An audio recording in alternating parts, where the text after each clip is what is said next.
کچھ لوگ ایسے ہیں جو اللہ تعالیٰ کو تسلیم نہیں کرتے، اللہ کے وجود کے مخالف ہیں۔ میں ان کے لیے آگے بات چلنے سے پہلے ایک واقعہ سناتا ہوں۔ ایک موقع پر حضرت امام ابو حنیفہ رحمۃ اللہ علیہ، ان کے ساتھ کسی نے گفتگو کی، مناظرہ کرنا چاہا، ڈیبیٹ، اور وہ یہ کہتا تھا کہ اللہ کا وجود ہے یا نہیں ہے۔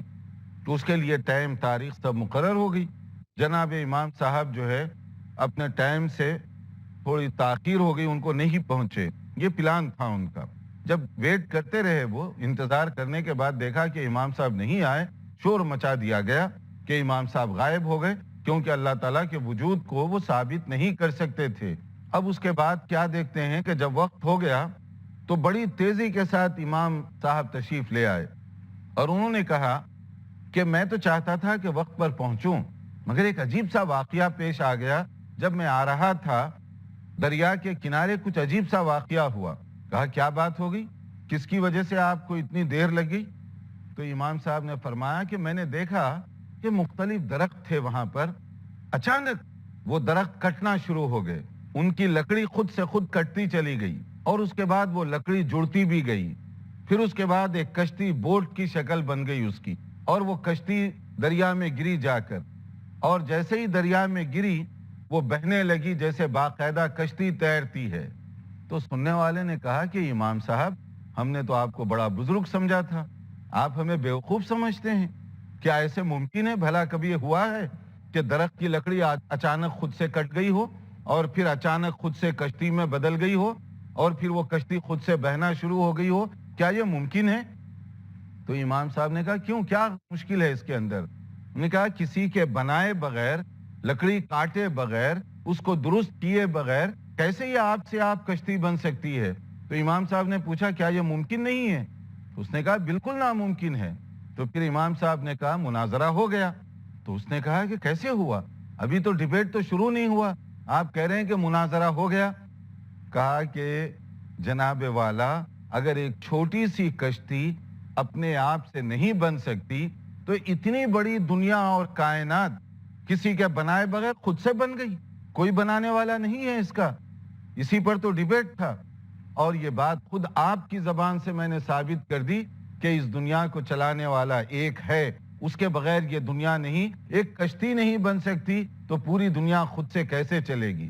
اس کے بعد دیکھیے کہ ہر ذرہ ذرہ یہ گواہی دے رہا ہے کہ اس کا بنانے والا موجود ہے، اور اگر کوئی نہ بنائے تو یہ دنیا چل نہیں سکتی، اس کا نظام نہیں چل سکتا۔ تو اللہ تعالیٰ کے وجود پر عقلی اور نقلی سائنٹیفک اتنے دلائل ہیں کہ مزید اس پر گفتگو کی ضرورت نہیں ہے۔ اب آئیے اس کے بعد توحید کی اقسام پر ہم تھوڑی سی بات کر لیں کہ اللہ تعالیٰ کی وحدانیت کے حوالے سے جب بات کرتے ہیں، اللہ تعالیٰ کی جو صفات ہیں اور اس سے متعلقہ جو امور ہیں، اس کو ہم 3 حصوں میں تقسیم کرتے ہیں، جس کو توحید کی 3 قسمیں کہا جاتا ہے۔ ایک توحید ربوبیت، دوسرا توحید الوہیت، اور تیسرا توحید اسماء و صفات۔ توحید ربوبیت کا مطلب یہ ہے کہ ساری کائنات کو پیدا کرنے والا، چلانے والا، اس کا کنٹرولر یہ اللہ تعالیٰ ہے۔ جیسے الحمدللہ رب العالمین، ہم اللہ تعالیٰ کی تعریف بیان کرتے ہیں جو عالمین کا رب ہے، چلانے والا، ان کو پروردگار، ان کا کنٹرول کرنے والا۔ اور یہ ہے توحید ربوبیت کہ سب چیزوں کو کنٹرول ایک اللہ کی طرف سے کیا جا رہا ہے، وہی پیدا کرنے والا، وہی موت دینے والا، وہی نظام چلانے والا، وہی سسٹم کو قائم کرنے والا ہے۔ اور اس کے بعد جو دوسری قسم ہے توحید الوہیت، جس کو توحید عبادت بھی کہتے ہیں، یعنی اسی کی عبادت کی جانی چاہیے۔ میرا سجدہ، میری نظر، میری نیاز، یہ ساری چیزیں صرف ایک اللہ کے لیے ہونی چاہیے۔ اور یہی وہ توحید کا مشکل ترین نقطہ ہے جس پر انبیاء کرام علیہم الصلاۃ والسلام نے بڑی کوشش بھی کی اور قوموں کی طرف سے ان کی مخالفت بھی ہوئی۔ تمام انبیاء کرام کی دعوت کا فوکس یہ رہا ہے، یا قوم اعبدوا اللہ ما لکم من الہ غیرہ، اے میری قوم کے لوگوں، ایک اللہ کی عبادت کرو، اس کو چھوڑ کر کسی اور کی پوجا اور پرستش نہ کرو۔ اسی پر ریئیکشن بھی ہوا، اسی پر رد عمل بھی ہوا۔ پیدا کرنے کی بات جہاں تک تھی، عرب کے لوگ اس کو مانتے تھے مشرکین ہونے کے باوجود، مگر ایک اللہ کی جہاں عبادت کی بات تھی وہاں وہ لوگ مختلف قسم کے اپنی طرف سے معبود بنائے ہوئے تھے. تو توحید الوہیت کا مطلب صرف ایک اللہ کی عبادت کی جانی چاہیے. ناظرین یہاں دیکھتے رہیے ہمارا پروگرام. ایک مختصر سے وقفے کے بعد دوبارہ آپ کی خدمت میں حاضر ہوں گے. السلام علیکم ورحمۃ اللہ وبرکاتہ.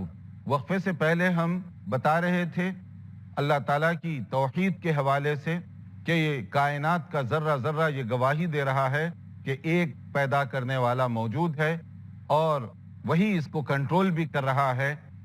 توحید کو مانے بغیر ہمارا ایمان مکمل نہیں، ہمارے اعمال قابل قبول نہیں. توحید کی 3 قسموں پر بات ہو رہی تھی. توحید ربوبیت کہ پیدا کرنے والا، کنٹرول کرنے والا ایک ہی رب ہے. توحید الوہیت جب پیدا اس نے کیا تو عبادت بھی اسی کی ہونی چاہیے، بندگی بھی اسی کی ہونی چاہیے. میری عبادت، میرا سجدہ، میری نظر، میری نیاز، یہ ساری چیزیں ایک اللہ رب العالمین کے ساتھ ہونی چاہیے. اور اس کے بعد جو تیسری قسم ہے توحید اسماء و صفات، یعنی اللہ رب العالمین کی کچھ صفات ہیں، ایٹریبیوٹ، اور اس کے کچھ نام ہیں جس میں کوئی اور شریک نہیں ہو سکتا. جیسے کہا گیا وَلِلَّهِ الْأَسْمَاءُ الْحُسْنَى فَادْعُوهُ بِهَا، کہ اللہ تعالیٰ کے مختلف بہترین نام ہیں، آپ اللہ کو ان ناموں کے ذریعے سے یاد کر سکتے ہیں. اس کی صفات ہیں جیسے رحمان، رحیم، غفار، رزاق، الحی، القیوم وغیرہ وغیرہ. قرآن کریم میں مختلف جگہوں پر ان کا تذکرہ کیا گیا ہے. تو اللہ تعالیٰ کے جو اسماء ہیں اس کے بارے میں 1-2 باتیں ذہن میں رہیں. ایک تو یہ ہے کہ اللہ کی صفات جیسے اس کی شان ہے اس کے مطابق ہیں. ہم یہ نہیں کہیں گے کہ اللہ تعالیٰ کے ہاتھ ہیں جیسے میرے ہاتھ ہیں. نہیں، میرے ہاتھ تو محدود ہیں، اس کی صلاحیت اور فنکشن بھی بڑا لیمیٹڈ ہے. لیکن اللہ تعالیٰ کی جو صلاحیت ہے اور اللہ تعالیٰ جس طرح چاہے اس کو استعمال کر سکتا ہے وہ میری طرح کے نہیں ہیں. اس لیے ایک اصول یاد رکھیے، لیس کمثلہ شیء، اللہ کی طرح کوئی چیز نہیں ہے کائنات کے اندر، اس کے لیے کوئی مثال نہیں دی جا سکتی. میں بھی دیکھ رہا ہوں، اللہ تعالیٰ بھی دیکھ رہا ہے، کیا دونوں ایکول ہیں؟ نہیں. اللہ تعالیٰ تو عرش پر ہے اور وہ زمین کے اوپر چلنے والی سیاہ رات میں کالے پہاڑ پر کالی چیونٹی کو بھی دیکھ رہا ہے. ہم نہیں دیکھ سکتے کہ یہ ڈور کے باہر کیا ہے، دیوار کے باہر کیا ہے. تو اس لیے دونوں میں مماثلت نہیں ہے. اللہ تعالیٰ دیکھتا ہے اپنی شان کے مطابق. تو اس لیے ہم اللہ تعالیٰ کی کوئی مثال نہیں دے سکتے. اور دوسرا نقطہ اس میں یہ یاد رکھنا ہے کہ اللہ تعالیٰ نے اپنے اسماء اور اپنی صفات کا جیسے تذکرہ کیا ہم اس کو ہو بہو ویسے ہی قبول کریں گے.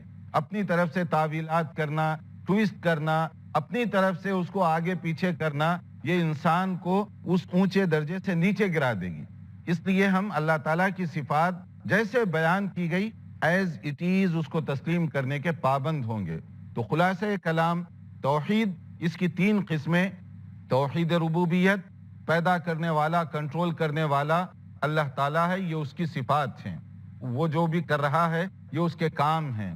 توحید الوہیت، صرف عبادت اور بندگی اسی کی کرنی چاہیے.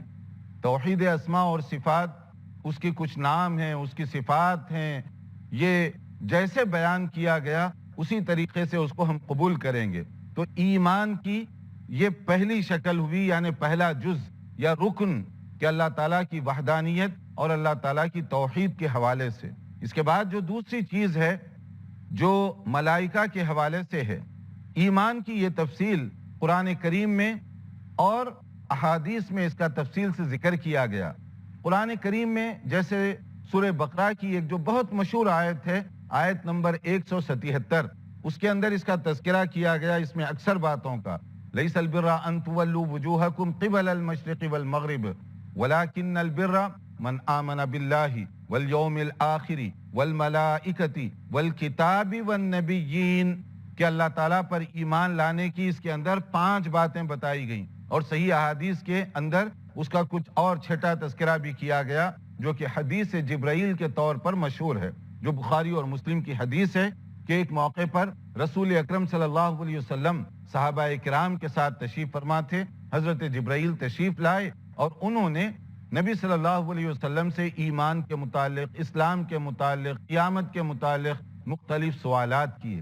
اس میں ایمان کے بارے میں جو سوال کیا گیا کہ ایمان کیا ہے، تو آپ نے یہی فرمایا اللہ تعالیٰ پر تمہارا ایمان ہو، ملائکہ پر اور کتب پر یعنی آسمان سے نازل ہونے والی ہدایت کے لیے کتابوں پر، انبیاء کرام پر جو مختلف اوقات میں تشریف لاتے رہے، اور اسی طریقے سے یوم آخرت پر کہ ایک دن مرنا ہے اور اس کے بعد تمام انسانوں کو کھڑا کیا جائے گا رب العالمین کے دربار میں، حساب و کتاب کے لیے ان کو پیش کیا جائے گا۔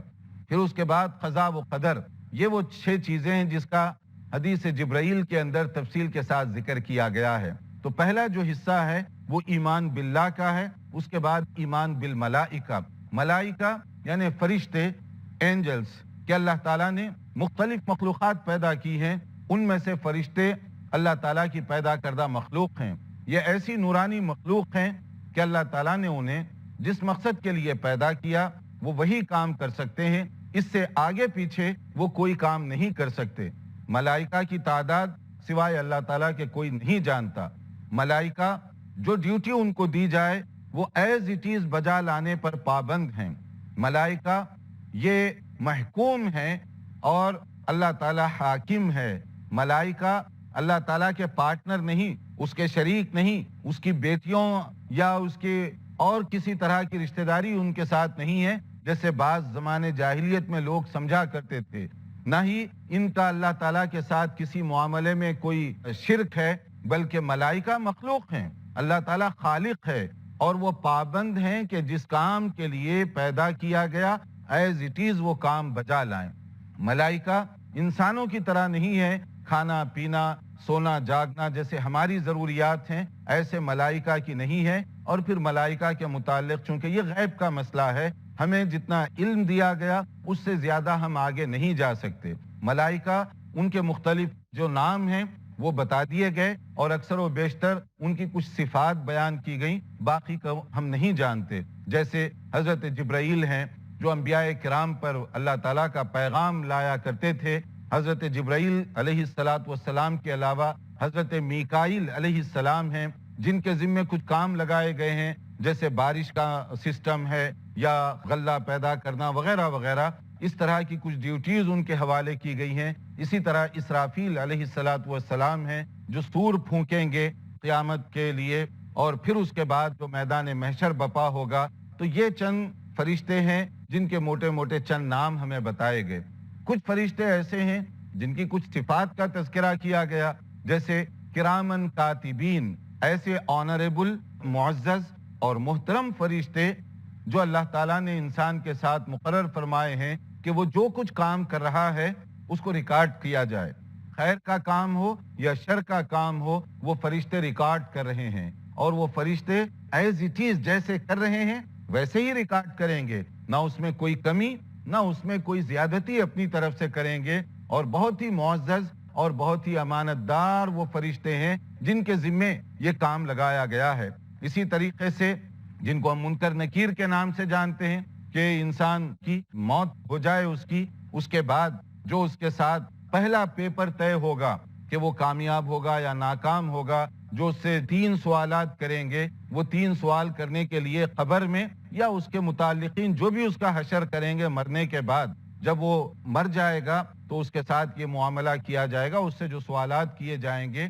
کچھ فرشتے ایسے ہیں جن کی یہ ذمہ داریاں لگائی گئی ہیں۔ اسی طریقے سے اور مختلف فرشتے ہیں جن کی مختلف قسم کی ڈیوٹیز لگائی گئیں۔ مگر ایک بات اچھی طرح ذہن میں رہے کہ زمانے جاہلیت کے لوگ فرشتوں کے بارے میں یہ غلط فہمی کا شکار ہو گئے تھے کہ شاید فرشتے اللہ تعالیٰ کی بیٹیاں ہیں، جن کی تردید کر دی گئی کہ اللہ تعالیٰ کو نہ بیٹوں کی ضرورت ہے نہ بیٹیوں کی ضرورت ہے۔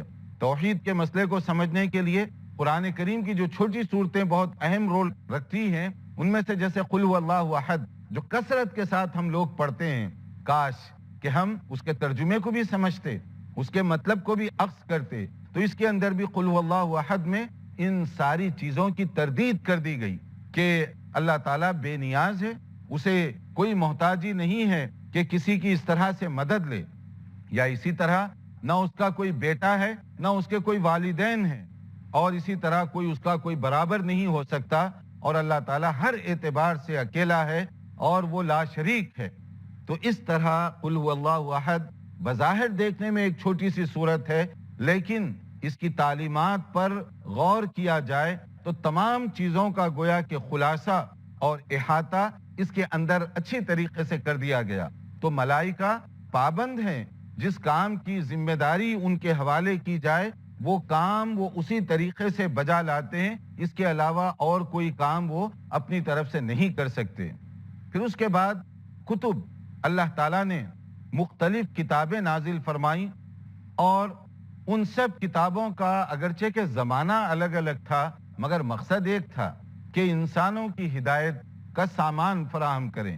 انسانوں کی ہدایت کے لیے جو انبیاء کرام کو مبعوث کیا گیا، بعض انبیاء کرام کو، بعض رسولوں کو کتابیں دی گئیں، کچھ کتابوں کے نام بتا دیے گئے اور کچھ صحائف بھی نازل کیے گئے، صحف ابراہیم و موسیٰ جیسے کہا گیا کہ بعض انبیاء کرام پر کچھ اس طریقے کے صحیفے بھی نازل کیے گئے، اور ان سب کا مقصد یہی تھا کہ لوگوں کی ہدایت کی جائے۔ وقتاً فوقتاً جو کتابیں نازل ہوئی ان میں سے چند جو بہت مشہور ہیں، قرآن مجید سے پہلے 3 کتابیں، تورات، زبور، انجیل۔ تورات یہ موسیٰ علیہ السلام پر نازل ہوئی، اور زبور یہ حضرت داؤد علیہ السلام پر، اور انجیل حضرت عیسیٰ علیہ السلام ان پر یہ نازل ہوئی قرآن کریم سے پہلے۔ پھر اس کے بعد جو سب سے آخری کتاب ہے وہ قرآن کریم ہے۔ قرآن کریم آخری ہدایت نامہ ہے۔ قرآن کریم کے بعد کوئی اور کتاب آسمانی دنیا سے نازل ہونے والی نہیں ہے، اسی لیے اللہ تعالیٰ نے قرآن کریم کی حفاظت بھی اپنے ذمہ لی ہے۔ کیسے قرآن کی حفاظت کی جا رہی ہے اور قرآن کریم کی تعلیمات کس طریقے سے ابدی ہوں گے، ہم انشاءاللہ تعالیٰ اگلے پروگرام میں اس کا تذکرہ کریں گے، تاکہ ہم اچھی طرح سے سمجھ سکیں کہ قرآن کریم کی حفاظت کیسے کی گئی۔ تو بہرحال اس وقت جو گفتگو ہوئی، ایمان کے جو چند اجزاء بتائے گئے، اللہ تعالیٰ پر ایمان، ملائکہ پر ایمان، کتابوں پر ایمان، اس سلسلے کی باقی جو باتیں ہیں انشاءاللہ اگلے پروگرام میں اس کو پیش کیا جائے گا۔ دیکھتے رہیے ہمارا پروگرام۔ والسلام علیکم ورحمۃ اللہ وبرکاتہ۔